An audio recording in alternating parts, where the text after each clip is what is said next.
ፓርቲው ምን ድረስ ነው ሊያግዝ ሊደግፍ ሊመራ የሚችለው የመንግስት ኃላፊዎች ደግሞ እስከ ምን ድረስ ሄደው ነው የፓርቲውን ስራ መስራት ያለባቸው በየትኛው ሰዓት በምን ሁኔታ በየትኛው ሀብት የኑሮ ውድነቱን ለማቃለል በተቻለ መጠን የቅዳሜና እሁድ ገበያዎችን የማስፋፋት ስራ ተሰርቷል አቅርቦታቸውን በአይነትም በመጠንም እንዲጨምሩ የማድረግ ስራ መሰራቱ በምላሽ የቀረበበት ሁኔታ አለ የግል ተቋማት ሰራተኞች የፋብሪካ ሰራተኞች የተለያዩ አገልግሎት ሰጪ ሰራተኞችም ዝቅተኛ የደሞዝ ወለል መወሰን አለበት የሚል ጥያቄ አላቸው ስራ ለመስራት በመንግስት ስልጣን ላይ ያሉ ወገኖችና በፓርቲው ውስጥ ያሉ አካላት ተግባብተው ተቀናጅተው የጋራ ሆነው ነው መስራት ያለባቸው ይሄን ግን ድንበሩ መለየት አለበት ነው ትልቁ የተፈለገው ነገር እዚህ ላይ የሚታወቅ ድንበር መኖር መቻል አለበት 18 ባለስልጣናት በዘር ማጥፋት ወንጀል እንዲከሰሱ በተለይም ደግሞ የትግራይ ጊዜያዊ አስተዳደር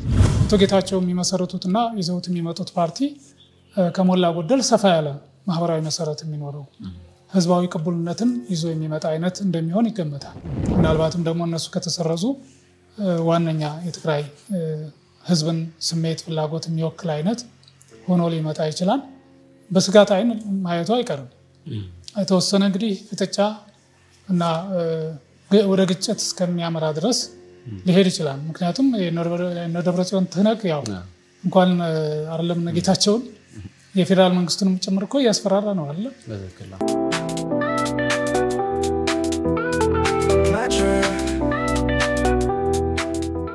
ሰላም ተናስተልን የተወዳጅ ተመልካቾቻችን እንደምንሰምታችኋል የሃርመኒ መድረክ ፕሮግራማችን ጀምሯል ከዚህ ሰዓት ጀምሮ ወደናንተ መድረሱን ይቀጥላል አብራችሁ እንድትሆኑ በአክብሮት እንጋብዛለን በዛሬው ቆይታችን እንግዲህ እንደተለመደው ከዶክተር ሲሳይ መንግስቴ ጋር የፖለቲካ ተንታኝ እንዲሁም ደግሞ የህግ ባለሙያ ከሳቸው ጋር መልካም የሆነ ቆይታ እናደርጋለን በዛሬው ቆይታችን ወቅታዊ የሆኑ ጉዳዮችንም ይዘናል ወደናንተ እናደርሳለን በተለይ ደግሞ በትግራይ በኩል የሚነሱ ሐሳቦች አሉ የአቶ ጌታቸው እንግዲህ የሚመሩት አዲስ ፓርቲ እየመጣው ነው ይያለ ነው በዚህ ይሄንን በተመለከተ ምናነሳው ሐሳብ ይኖራል እንዲሁም ደግሞ ከትግራይ ጋር በተያያዘ በወልቃይት ላይ እየተነሱ ያሉ ዜናዎች እንዲሁም ደግሞ በአማራ ክልል ሚዲያዎች የሚነሱ አጀንዳ ተደርገው እየተነሱብኝ ነው ያላቸው ጉዳዮች ለፌደራል መንግስቱ ክስ አቅርቧል ይሄንን በተመለከተ ወደናንተ ምናደርሰው መረጃ ይኖራል ሌላኛው መረጃችን የአዲስ አበባ ምክር ቤት እንግዲህ ከሰሞኑን ጉባኤ አድርጓል በዚህ ጉባኤ ላይ የተነሱ አነጋጋሪ አጀንዳዎች አሉ እነዛን አጀንዳዎች በተመለከተ ወደናንተ ምናደርሰው መረጃ ይኖራል ሌሎች መረጃዎችም ይዘናል ኤርትራን የተመለከተ በተለይ ደግሞ የኤርትራ የማስታወቂያ ሚኒስትሩ ኢትዮጵያን ካሰዋል ይሄንን በተመለከተ መረጃ ይዘናል አብራችሁን ከቆያችሁ ሌሎች መረጃዎችንም ይዘናል መልካም ቆይታ ይሁንላል አብራችሁን እንድትሆኑ በአክብሮት እንጋብዛለን ቤተሰብ ያልሆናችሁ ላይክ ሰብስክራይብ ሼር በማድረግ ይሄንን መረጃ ደግሞ ላለርሳቸው እንድታደርሱ በአክብሮት እየጋበዝን ካፍታ ቆይታ በኋላ እንመለሳለን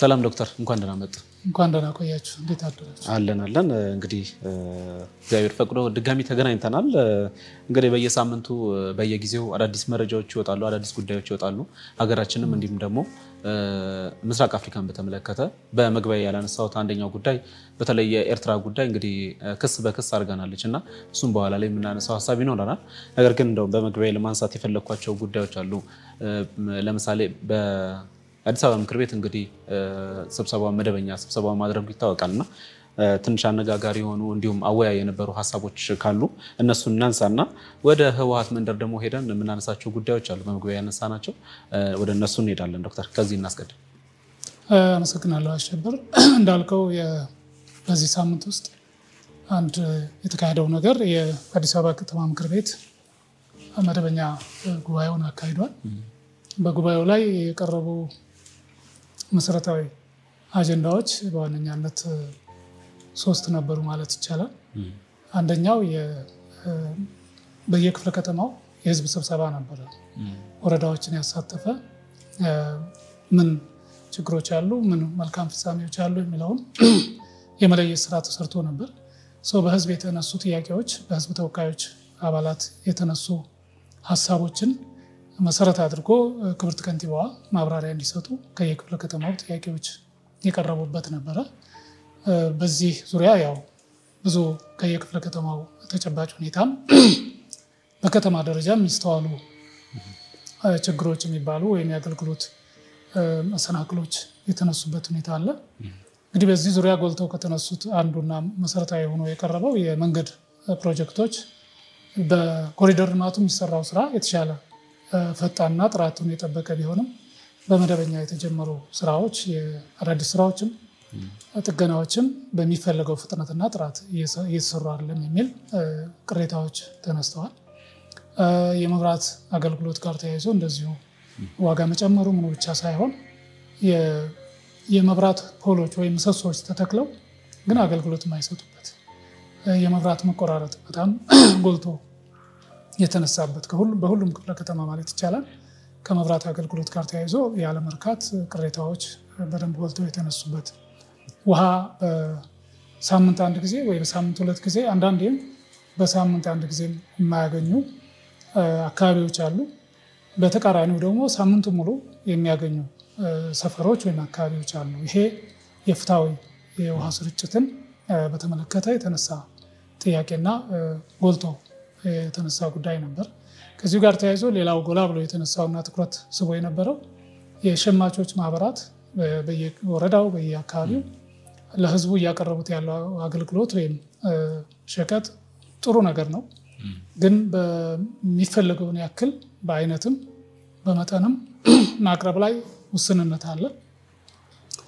በተገቢ መንገድ ኦዲት ተደርገው ያለው የህዝብ ሀብት በአግባቡ እየተያዘ ነው ወይ የሚል ጥያቄም ተነሳበት አጋጣሚ ነበር። ከዚሁ ጋር ተያይዞ የዋጋ ልዩነቱም ጠባብ ነው።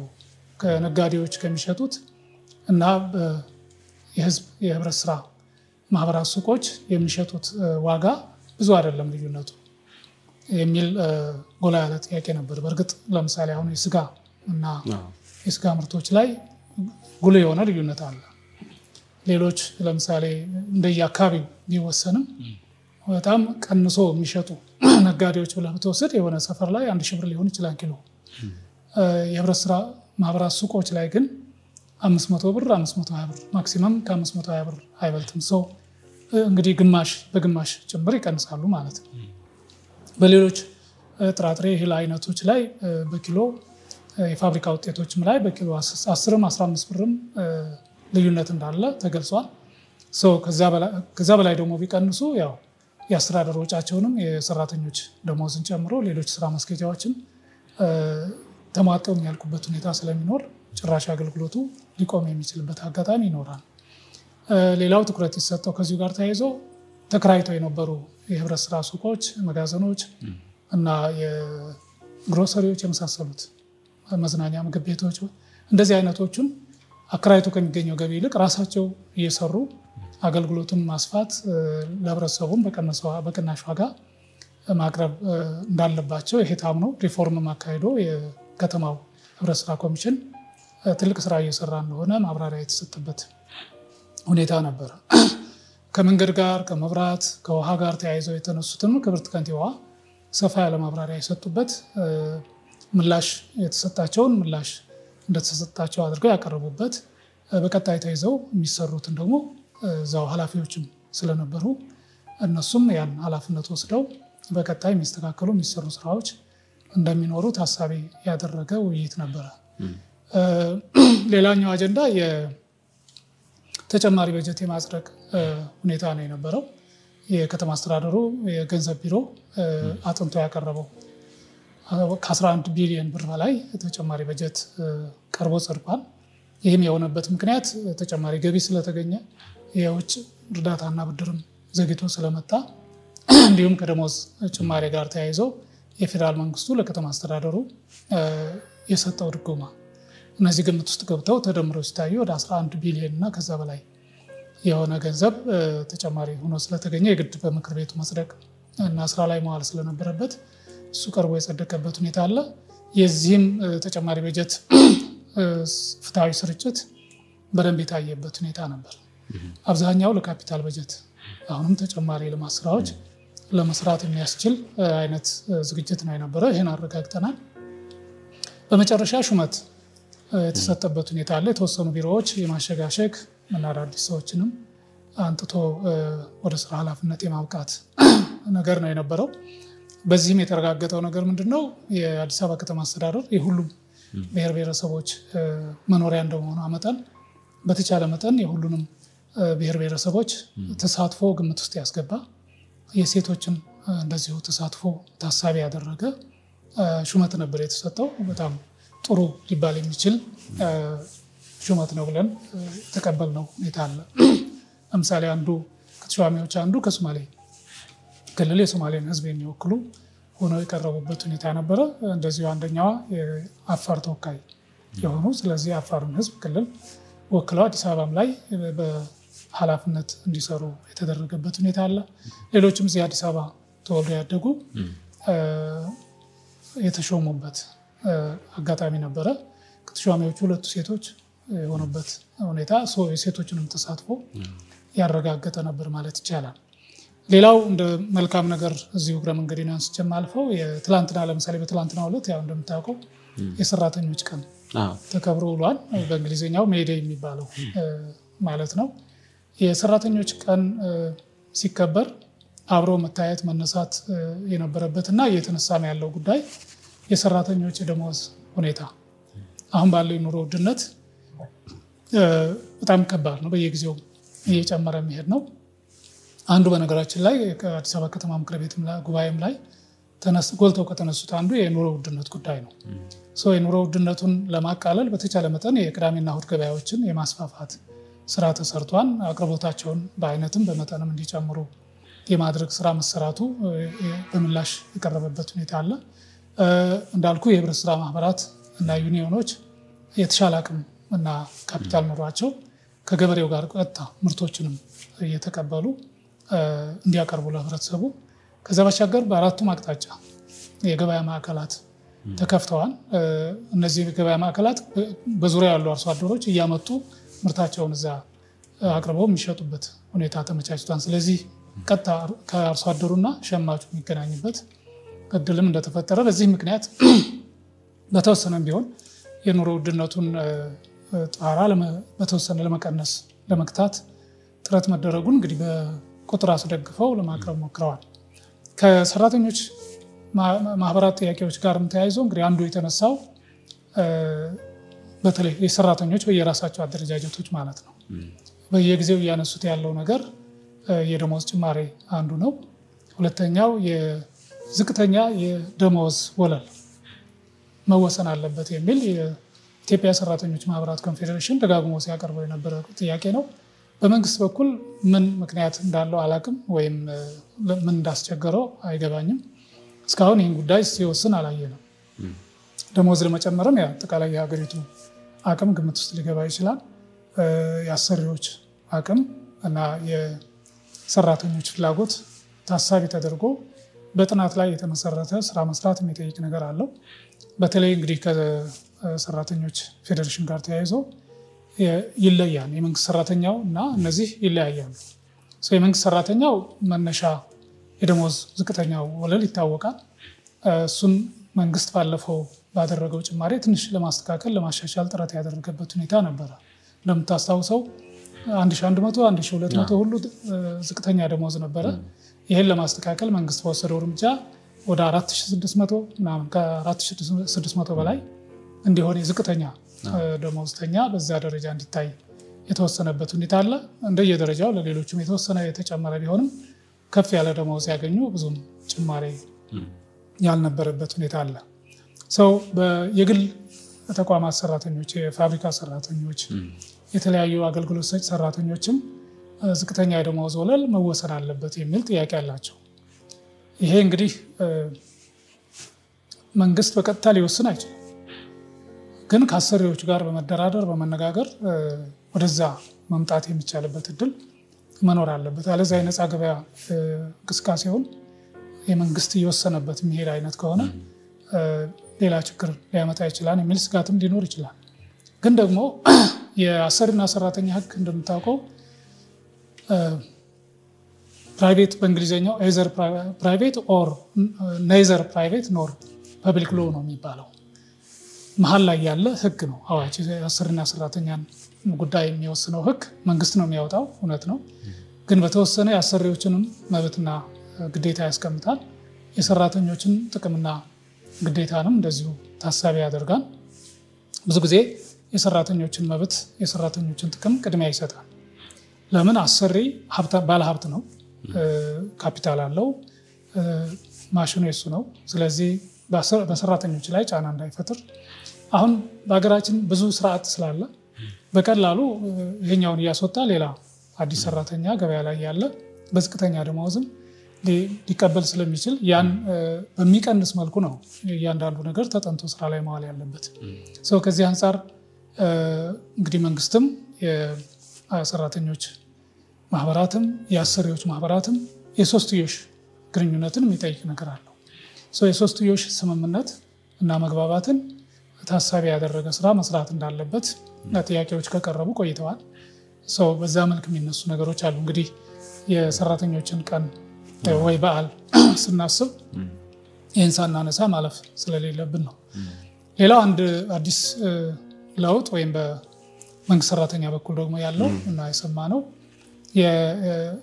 የመንግስት አገልግሎትና አስተዳደር ፖሊሲ ተዘጋጅቶ ጸድቋል በዚህ ፖሊሲ መሰረት አዳዲስ ሐሳቦች የተካተቱበትና አንዳንዶቹ ጠንከር ብለው በደንብ ስራ ላይ እንዲውሉ የተቀመጡበት በብዙ ወገኖች ቅሬታ ሲቀርብባቸው የነበሩ የመንግስት አገልግሎት አሰጣጥና አሰራር ሂደት ነበረ በተለይ ከሰራተኛ ስምሪት ቅጥር ጋር ተያይዞ የሚነሱ ቅሬታዎች ነበሩ ከመንግስት እና ፓርቲ ግንኙነት ጋር ተያይዞ እንደዚሁ የሚነሱ ጥያቄዎች ነበሩ እነዚህን በሚመልስ መልኩ የፖሊሲ ተዘጋጅቶ ጸድቆ ስራ ላይ እንደዋለ ሰምተናል ይሄ አንድ ግምት ውስጥ ገብቷል ከዚህ ጋር ተያይዞ ፖሊሲውን ተግባራዊ ለማድረግ የሚያስችል ረቂቅ አዋጅም ተዘጋጅቷል ሶ ያ ረቂቅ አዋጅ ለህዝብ ተወካዮች ምክር ቤት እንግዲህ ቀርቦ የሚጸድቅበት ሁኔታ ይኖራል በሱ ምክንያት ብዙ ክርክሮች ብዙ አጭቃጫቂ ሁኔታዎች እንደነበሩ እናስታውሳለን ከፖሊሲ ጋር ተያይዞ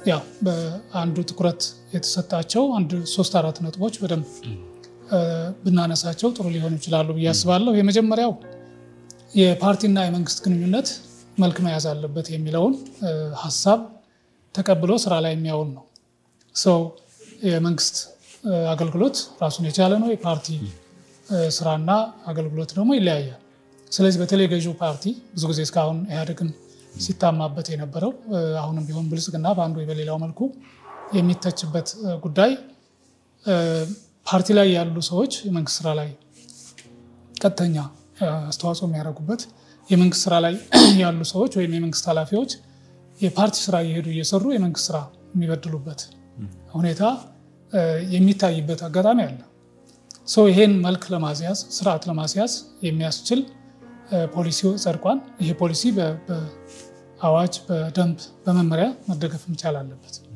ሰው ፖሊሲ መኖሩ በራሱ አንድ ጥሩ ነገር ነው ሌላውም ወገን ይሄን እንዲህ አይነት ፖሊሲ ያላችሁ ለምንድነው እሱን ተግባራዊ ማታደርጉት የሚል ጥያቄም ቢያነሳ ወይም ትችት ቢተች እንኳን መነሻ ይኖረዋል ማለት ነው ሰው ይሄ አንድ ትልቅ እድገት ተደርጎ ሊወሰድ ይችላል አተገባበሩ ላይ እንግዲህ ፈታኝ ሊሆን ይችላል ብዙ ጊዜ ገዢ ፓርቲ ፕሮግራሙን መራግብሩን ማኒፌስቶን አቅርቦ ነው የተመረጠው ሶ ያን የተሟላ ስራ ለመስራት በመንግስት ስልጣን ላይ ያሉ ወገኖችና በፓርቲ ውስጥ ያሉ አካላት ተግባብተው ተቀናጅተው የጋራ ሆነው ነው መስራት ያለባቸው ይሄን ግን ድንበሩ መለየት አለበት ነው ትልቁ የተፈለገው ነገር እዚህ ላይ የሚታወቅ ድንበር መኖር መቻል አለበት ፓርቲው ምን ድረስ ነው ሊያግዝ ሊደግፍ ሊመራ የሚችለው የመንግስት ኃላፊዎች ደግሞ እስከ ምን ድረስ ሄደው ነው የፓርቲውን ስራ መስራት ያለባቸው በየትኛው ሰዓት በምን ሁኔታ በየትኛው ሀብት የሚለው መታየት አለበት ምክንያቱም አንዱ ቅሬታ የሚነሳበት የነበረው ፓርቲው በመንግስት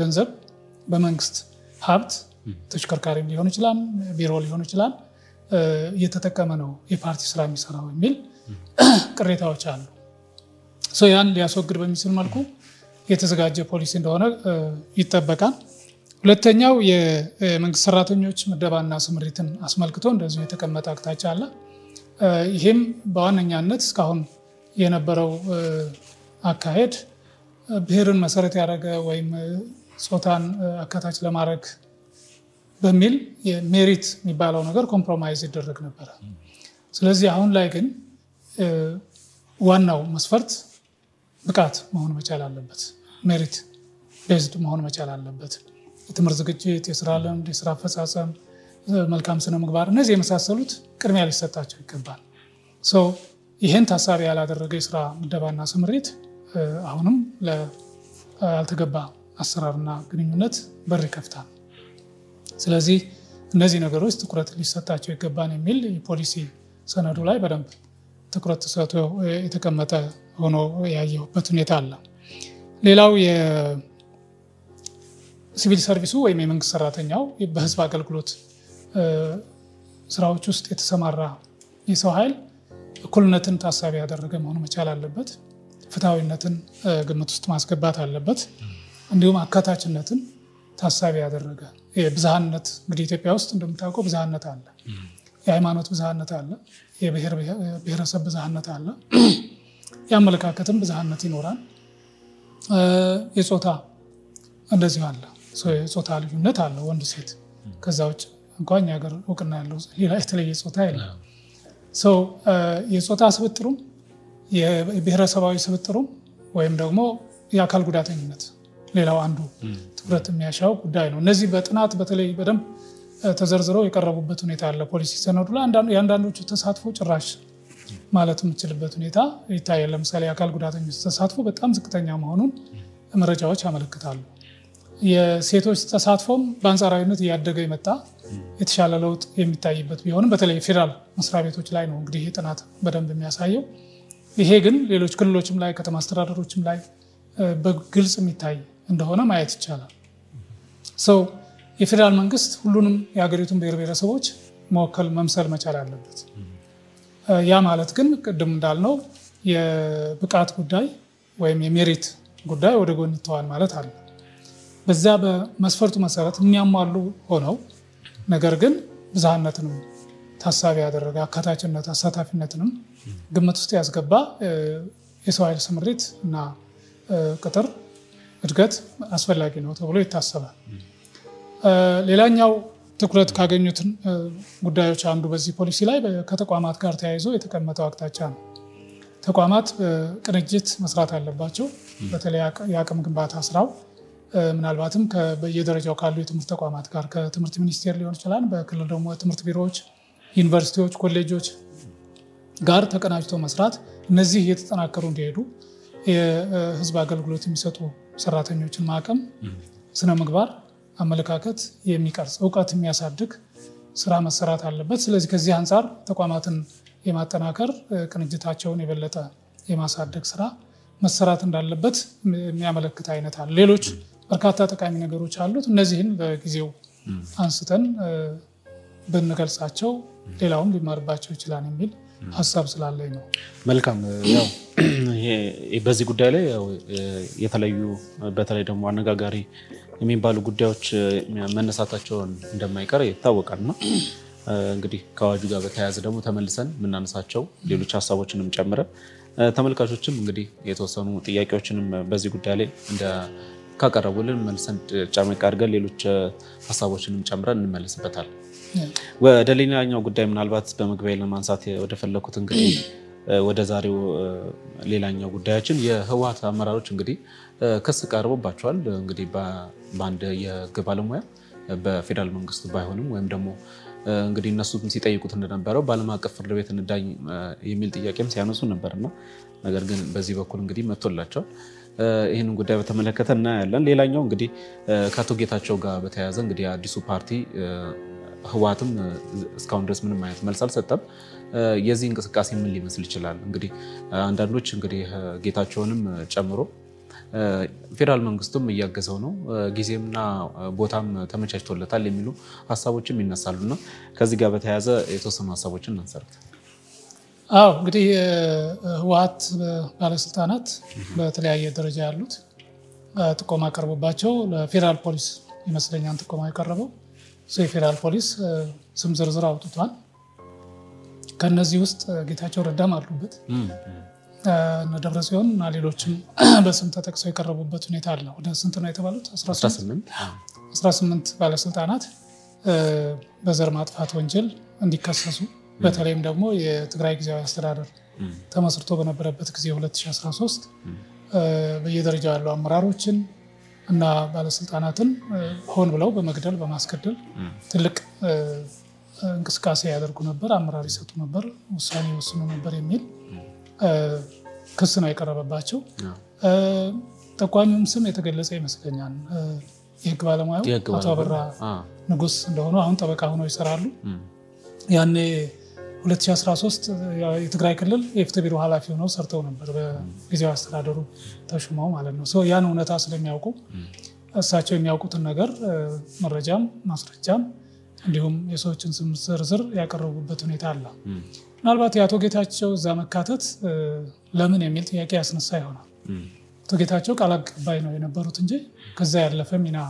ነበራቸው ወይ መወሰንስ ይችሉ ነበር ወይ በዛን ጊዜ የሚል ጥያቄ ሊነሳ ይችላል ዞሮ ዞሮ ግን ምንድነው የሚባለው የሴንትራል ኮማንድ የሚሉት እነሱ ያዋቀሩት ነበረ ወይም የማዕከላዊ የትግራይ ማዕከላዊ አይነት እሱን በሱ ውስጥ አባልነት ስለነበረበት ያው ተሳትፏን ተብሎ ይገመታል ጀነራል ጻድቃን ሁሉ በስም የተጠቀሱበት ሁኔታ አለ ሌሎች እንግዲህ ለጊዜው ስማቸውን ማናስተዋወሳቸው ሰዎች አሉበት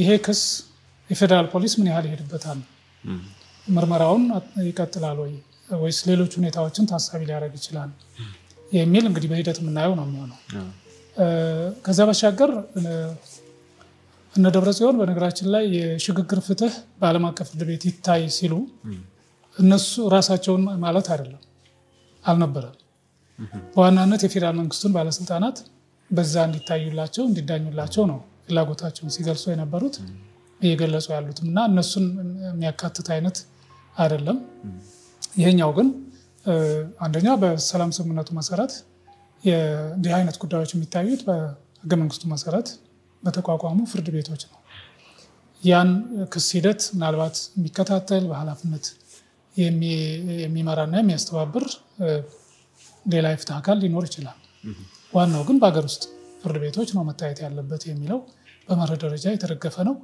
ይሄ ጉዳይ ምናልባት ትኩረት እንዲያገኝ እና የተሻለ ድጋፍም እንዲኖረው በማሰብ የአፍሪካ የሽግግር ፍትህ ፖሊሲ ታሳቢ ይደረጋል የሚል እዛ ስምምነቱ ላይ የተቀመጠበት ሁኔታ አለ ስለዚህ መሰረታዊ ነገር በኢትዮጵያ ፍርድ ቤቶች የሚታይ ነው ነገር ግን ያን ሲያዩ ፍርድ ቤቶችም ይሁን ክሱን የሚመሰርተው ምርመራውን የሚያጣራው አካል የአፍሪካ የሽግግር ፍትህ ፖሊሲን እንዲያይ እሱንም እንዲመለከት ታሳቢ እንዲያደርግ የሚል አቅጣጫ ነው የተቀመጠው ከዚህ አንፃር ከታየ እንግዲህ እነዚህኞቹ ጥቆማ ያው በመደበኛነት ለፌደራል ፖሊስ የቀረበ ነው የፌደራል ፖሊስ ጉዳዩን አጥንቶ ምን እርምጃ እንደሚወስድ እንግዲህ ራሱ ነው የሚወስነው ምናልባትም ከፍትህ ሚኒስቴር ጋር በመነጋገር ከሽግግር ፍትህ ጋር አብሮ ሊያያይዘው የሚችልበት እድል ሊኖር ይችላል አይ ከተባለ ደግሞ ይሄኛው ለየት ያለ ባህሪ ስላለው ራሱን ችሎ ምርመራው ተጠናክሮ ለክስ የሚቀርብበት እድል ሊኖር ይችላል ይሄ ሁኔታ ምናልባት እንግዲህ በአቶ ጌታቸው ረዳ የአዲስ ፓርቲ ለማመስረት ያደረጉት እንቅስቃሴ ካለው ጋር ጫና ይፈጥር ይሆን አሉታዊ ነገር ይፈጥርባቸው ይሆን የሚል ሐሳብ ማንሳት ይቻል ይሆናል በተወሰነ ቢሆን ሊያስደነግጥ ይችላል ደጋፊዎቻቸው አባሎቻቸው ምንድነው የሆነ ያለው የሚል ጥያቄ ሊያስነሳ ይችላል ምናልባትም አንድ ቀን ሳይታሰብ ሊታሰሩ ይችላል ይሆን የሚል ስጋትም ሊፈጥር ይችላል ግን ደግነቱ ያው መንግስት ስልጣን ላይ ስለሆነ ያሉት ጉዳዩን በቅርብ እየተከታተሉ ያለውን እድገት ማስገንዘብ የሚችሉ ይመስለኛል ዞሮ ባለፈው ስንወያይ እንዳነሳ ነው ሁለት ምርጫ ያላቸው ብለን ነበር አንደኛው ከነደብረጽዮን ጋር ተግባብቶ ተስማምቶ የህወሓትን ማዳን የሚቻልበት ሁኔታ ከመሰረዝ የሚያድኑበት ሁኔታ ሊኖር ይችላል ይሄም አይሆን ከሆነ ግን ሌላ አዲስ ፓርቲ መስርተው የትግራይን ህዝብ የሚወክል የሚመራስ የሚያስተባብር ተቋም እንዲኖር ሊያደርጉ ይችላሉ የሚል ሐሳብ አንስተን ነበር አሁን እየሰማነው እንዳለው እንግዲህ ሁለተኛው አማራጭ ነው የሆነ ያለው እንግዲህ ከህወሓት ቀላል ቁጥር አይደለም የወጣው አመራርም ወደ 16 የሚሆን ማዕከላዊ ኮሚቴ ከአቶ ጌታቸው ጋር አለ ሌላው በዞን በወረዳ በክልልም ደረጃ በተለያየ ኃላፊነት ሲሰሩ የነበሩ አመራሮች ካድሬዎች እንደዚሁ ከአቶ ጌታቸው ጋር ያሉ አሉ የሚበዛው ምናልባትም ከነደብረጽዮን ጋር ቢሆንም አሁን ላለው ሁኔታ አዲስ ፓርቲ ለመመስረት የህዝብ ድጋፍም በተለይ ወጣቱ ድጋፍ ከበቂ በላይ ነው ብሎ መውሰድ ይቻላል ከዛ በኋላ ኢቨን ህወሓት የሚሰረዝ ከሆነ እና አቶ ጌታቸው ፓርቲ ተጠናክሮ የሚወጣ ከሆነ በህወሓት ውስጥ ያሉ አባላትና ደጋፊዎች ወይም ሲያመነቱ የነበሩ ካድሬዎች ወደ አቶ ጌታቸው ወደሚመሰርቱት ፓርቲ ሊመጡ የሚችሉበት እድል ክፍት ነው። ይሄን ታሳቢ አድርጎ እንግዲህ ዋናው ነገር ምንድነው የትግራይ ህዝብ እና የትግራይ ክልል ጠንካራ ፓርቲ ሊኖረው ይገባል፣ አማራጭ ሊኖረው ይገባል። ከዚህ በፊት በነበረው 50 ዓመት ሙሉ ተመሳሳይ አይነት እሳቤ ተመሳሳይ አይነት ርዕዮተ ዓለም ይዞ ሲንገታገት ህዝብንም ሲያፈን ዋጋ ሲያስከፍል የነበረ ፓርቲ በዚህ መልክ ብቻውን መቀጠል አለበት ወይ የሚል ጥያቄ ይነሳበት ነበር። ሌሎች ተቃዋሚ ፓርቲዎች ተመስርተው ተብለው ግን ህዝባዊ መሰረት የሌላቸው በጣም በጥቂት አባላትና ደጋፊዎች ላይ የተመሰረቱ ተጽዕኖ መፍጠር የማይችሉ እንደነበሩ አይተናል። አሁን አቶ ጌታቸው የሚመሰርቱትና ይዘውት የሚመጡት ፓርቲ ከሞላ ጎደል ሰፋ ያለ ማህበራዊ መሰረት የሚኖረው ህዝባዊ ቅቡልነትን ይዞ የሚመጣ አይነት እንደሚሆን ይገመታል። ይሄ በትግራይ ክልል ውስጥ ብቻ ሳይሆን በመላው ሀገሪቱ ዲያስፖራውን ጨምሮ በርካታ የትግራይ ተወላጆች ከጌታቸው ጎን ሊሰለፉ የሚችሉበት ከጌታቸው ጋር ያሉ አመራሮች አሉ። ለለውጥ ራሳቸውን ያዘጋጁ ፕሮፌሰር ክንደያ ገብረሕይወት እና በየነ ምክሩ እና ሌሎችም በርካታ ነባር አመራሮች እና የተማሩ አዳዲስ ሰዎችም ያሉበት ነው። ስለዚህ በተለይ ደግሞ ያስተሳሰብ ሽፍት ሊያደርጉ የሚችሉ ይመስለኛል። እንደውም ገና እርግጠኛ አይደሉም እንጂ አቶ ጌታቸው አላረጋገጡም። ግን የውስጥ አዋቂ ነገረን ብለው ሚዲያዎች እየዘገቡት ያሉት የትግራይ ሊበራል ዲሞክራሲያዊ ፓርቲ የሚል ስያሜ ነው እንደመነሻ ሀሳብ ተይዞ የቀረበው። ያ በእርግጥ መጨረሻ ላይ በጉባኤ ነው የሚጸድቀው። በእርግጠኝነት ስያሜው ይሄ ነው የሚለውን ማወቅ የሚቻለው ጉባኤ ሲያጸድቀው ነው። እስከዛው ድረስ ግን ለብሔራዊ ምርጫ ቦርድም አስመዝግበው አባላትና ደጋፊዎቻቸውን በዚህ መልክ ነው ቅኝታችን ሀሳባችን እያሉ እያሳመኑ ወደ ምስረታው ነው የሚሄዱት። ስለዚህ ወደ ሊበራል ዲሞክራሲ ሙሉ በሙሉ ይሄዳሉ የሚል ጥያቄ አነሳለሁ። ለምን እስካሁን ሲመሩበት የነበረው አብዮታዊ ዲሞክራሲ ነው።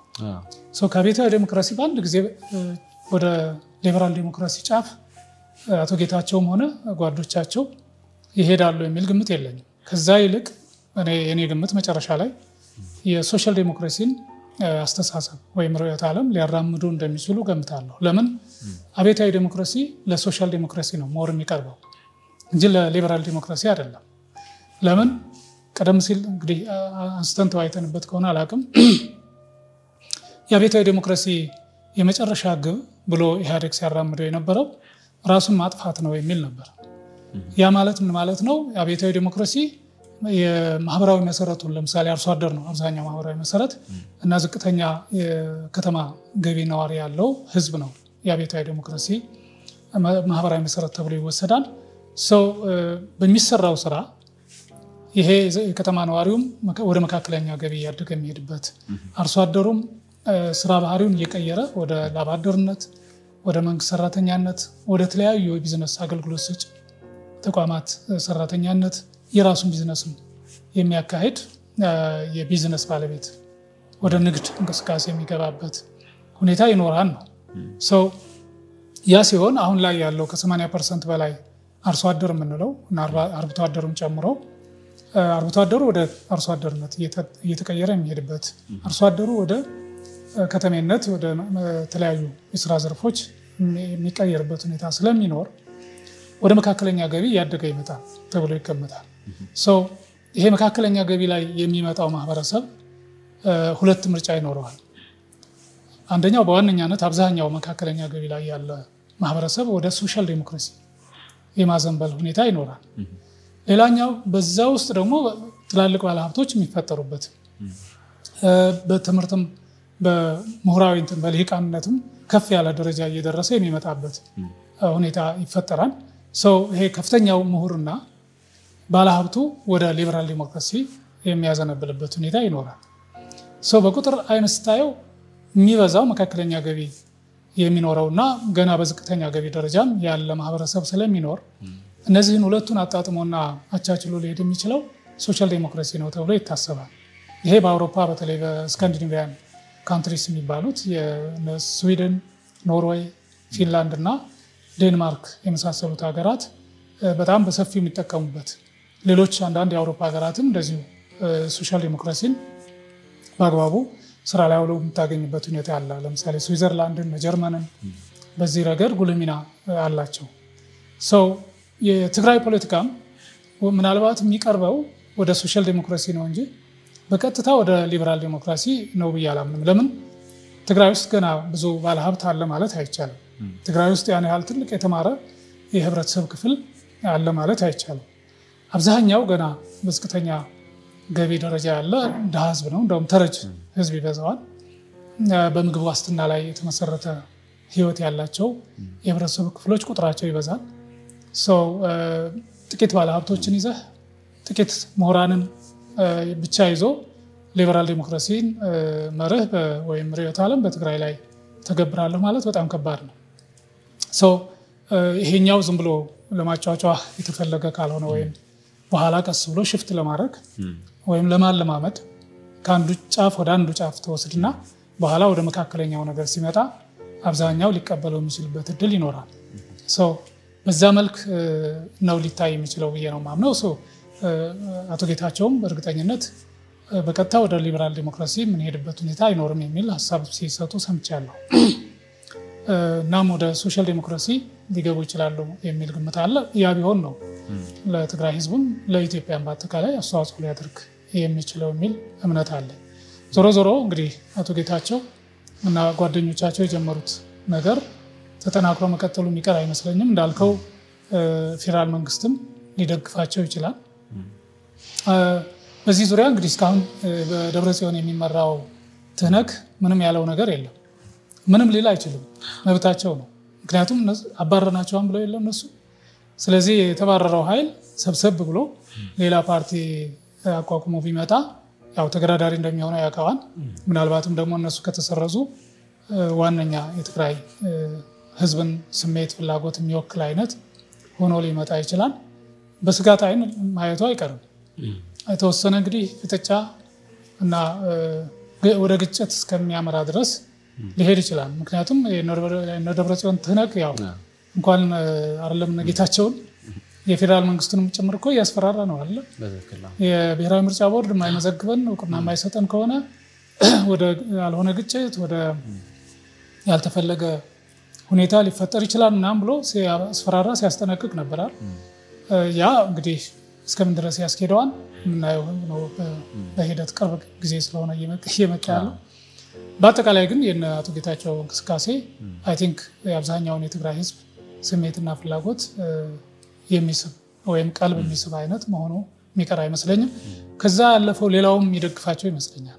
አንደኛ መልካም ግንኙነት ሊመሰረቱ ይችላሉ። አሁን ለምሳሌ ከጎረቤት ክልሎች ጋር ከአማራ ከአፋር ክልል ጋር የተሻለ ግንኙነት ሊፈጥሩ የሚችሉበት እድል ዝግ አይደለም። ምክንያቱም እነዚህኞቹ ብዙ አክራሪ አይደሉም። ከፌደራል መንግስትም ጋር የተሻለ መግባባት ፈጥረው የሚሰሩ አይነት ናቸው። ለምን ብዙዎቹ የፌደራል መንግስት ተሿሚ የሆኑ ነው። ከሌሎች የኢትዮጵያ ብሔር ብሔረሰቦች ጋርም በተለይ ከኦሮሚያ ጋር ለምሳሌ የሚኖራቸው ግንኙነት አዎንታዊ እንደሚሆን ቅቡልነት እንደሚኖረው መገመት እንችላለን። እና እነዚህ ሁሉ እድሎች ስላሏቸው የእነ አቶ ጌታቸው ፓርቲ በአጭር ጊዜ ውስጥ የተሻለ ተቀባይነት ያለው ጠንካራ ብዙ አባላትና ደጋፊ የሚኖረው እንደሚሆን መጠበቅ የሚቻል ይመስለኛል። መልካም ዶክተር፣ እንግዲህ በዚህ ጉዳይ ጋር በተያያዘ በሚመጡት በተለይ ደግሞ የምርጫ ጊዜያቶች እንግዲህ የሚቀጥለው ዓመት ላይ እንደሆነ ይታወቃል። ግን ለምርጫ ዝግጅት እንግዲህ ምርጫ ቦርድ የሚያካሄዳቸው ብዙ ሂደቶች አሉ። ለዛም ደግሞ እንግዲህ የጌታቸውንም ፓርቲ እንግዲህ በተለይ በመጀመሪያዎቹ ወራቶች በግንቦት ወር ላይ ውሳኔዎችንም እንዲሁም ደግሞ ተቀባይነቱንም ያገኛል ብለን ተስፋ እናደርጋለን። ከዛ በኋላ የሚኖሩትን እንግዲህ የተለያዩ ሀሳቦች፣ አጀንዳዎች፣ የህወሓትን ምላሾች የምናይ ይሆናል። እሱን ተመልሰን ይዘን እንመለሳለን።